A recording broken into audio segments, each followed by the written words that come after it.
Hey, what's up, guys? I wasn't planning on doing a video this morning, but I was reading my emails, catching up on email. By the way, I do read and respond to all of them myself. I don't know if I'll be doing that forever because, time is getting thinner and thinner as the YouTube channel grows. But somebody sent me, a single mom. I don't want to give their whole story out, but I felt like, like I want them to succeed. When I read your emails and people, sometimes are feeling discouraged, I get it. But it's like I feel like I need to every now and then make these like short videos that just remind you of what I call playing the game, right? Like if your goal is to make money, think of it as a game, reverse engineer the end goal and break it down like video game levels. Like level 1, you must do this, level 2, do this, level 3, do that. So long story short, this is, I'm not going to disclose any of their information, but it says, "Hi Ryan, I'm starting to think this is all shenanigans. I'm working so hard. Maybe that's the problem because I'm an artist." Like I did look at their Redbubble shop. They sent a link. Their work is really good. Like they are a better graphic designer than I am.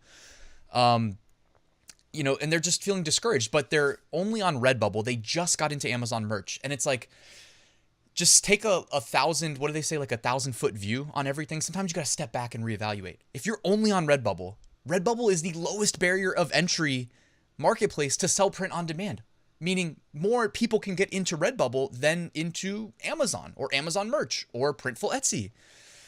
So that's why I preach to diversify your offerings. Number one. Number two, don't gauge you being successful as a print on demand seller based on your Redbubble success.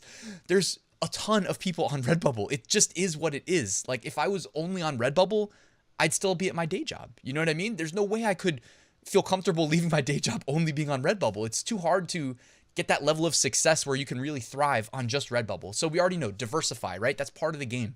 But that's one of the later stages. Like just being on Redbubble, you can still do well. But what was my response? So I wrote a response that basically said, look, if your end goal is to make money, because I know some people just want to publish their artwork, make it available for sale on various products, and if somebody finds it and likes it, they can buy it. But it's not about the money. Now, that's fine if that's your goal, right? But if your goal is to make money, you must play the game, right?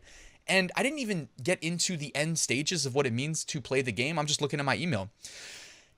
At a basic level, the things that you have to consider are like sell what customers are buying. You know what I mean? It's so simple, yet it's so easy to get like trapped in the day to day and not actually think about what that means. Like if customers are buying this niche and not another niche, well then sell the niche they're buying. But here's the thing.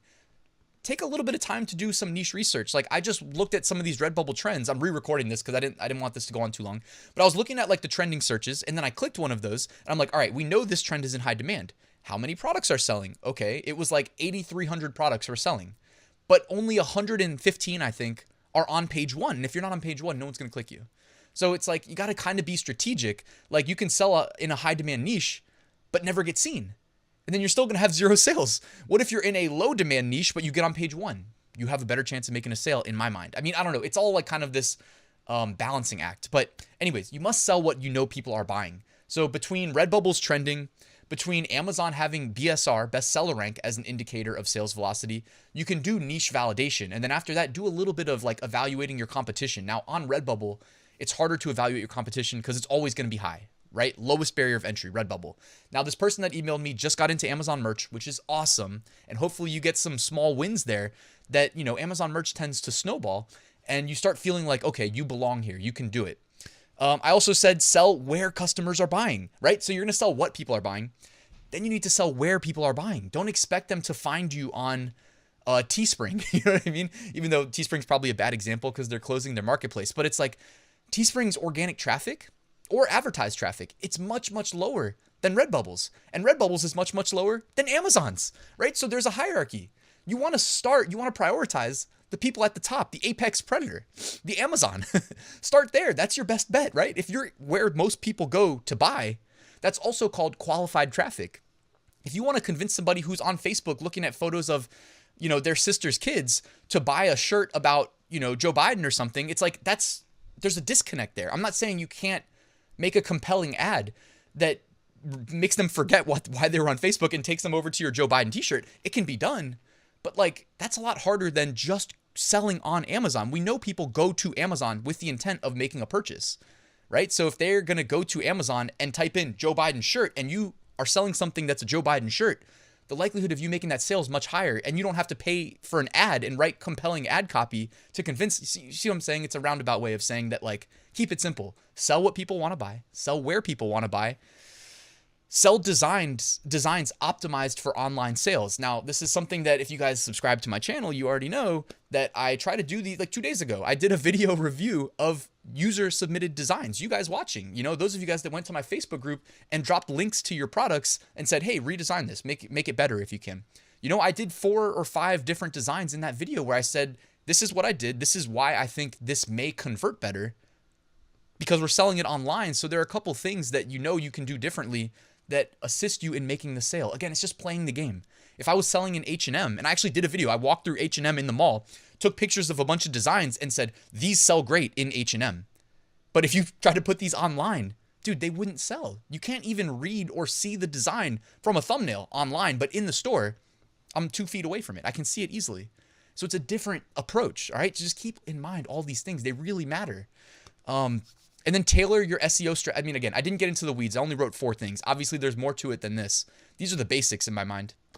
Tailor your SEO strategy to the search engines of the marketplace you're selling on. You have to have some basic understanding of how the search engines work on each marketplace. These marketplaces don't share search engines. They all have their own SEO algorithms.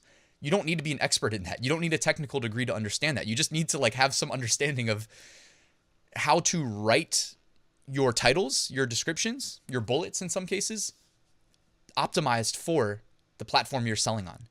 Because you can have the best design in the world that everybody would buy, but if you don't assist the AI to understand when your product is relevant, when it should be seen, they're not going to show it to people, right? You may get lucky over time, because if you do really have the best product, I think that they do tend to rise to the top.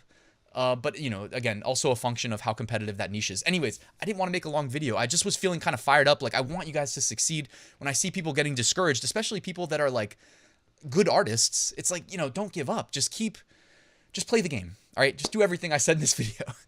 And a quick reminder, guys, I am going live at 12:30 Eastern, and that'll be on my YouTube channel and my Facebook group. I'm going to be joined by Dan and Dylan from the Wholesale Formula. They are experts. They've been at it for years, and they've sold over $30 million in wholesale products on Amazon. So if you want to come and ask some questions, that'll be great. That's one of the benefits of doing it live. I hope you guys can make it, and I'll see you soon.